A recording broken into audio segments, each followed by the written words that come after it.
pour rejoindre à l'arrivée, tout près de Vallon-Pont d'Arc, notre deuxième coup de cœur. Coucou. Michel, 53 ans. Petit producteur de vin ardéchois. 4 hectares simplement, et à première vue, ça suffit à son bonheur. Je suis très heureux dans les vignes, comme ça, j'ai pas de patron, je fais un peu ce que j'ai envie quand je l'ai décidé. Maintenant, c'est vrai que c'est un petit peu languissant.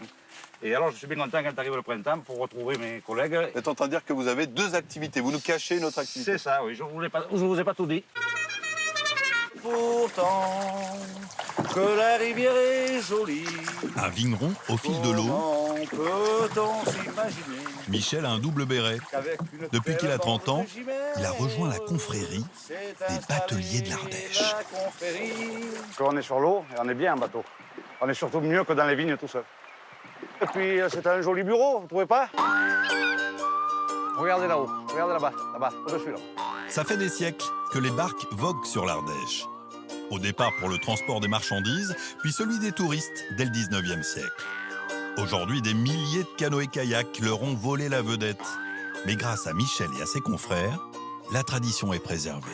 Et être batelier, c'est être capable de mener une barque, de se faire admirer par les gens qui ne savent pas ce que c'est, qui donc au bout d'un moment nous jalousent forcément.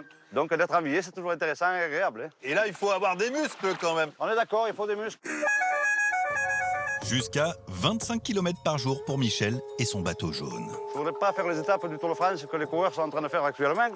Mais nous aussi, en barque, on a des moments très très durs où, quand on a le vent dans le nez, quand on n'a pas beaucoup d'eau, on fait en même temps du tourisme physique. Pourtant, Et lyrique. que la rivière est jolie. Avec notre vigneron, Comment la croisière s'amuse en chanson.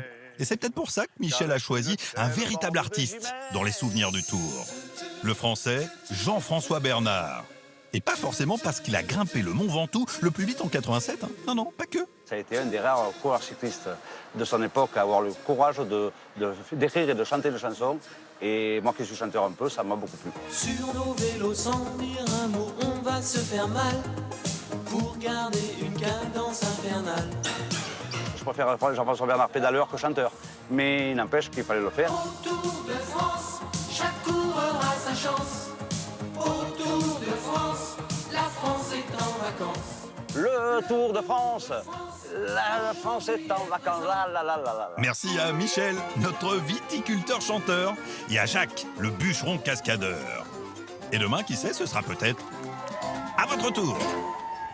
C'était donc la 13e étape aujourd'hui entre Bourg-Saint-Andéol et la caverne du Pont d'Arc. Donc nous étions en Ardèche. Notez bien sur vos petits calepins qu'il y a un tour d'Ardèche féminin.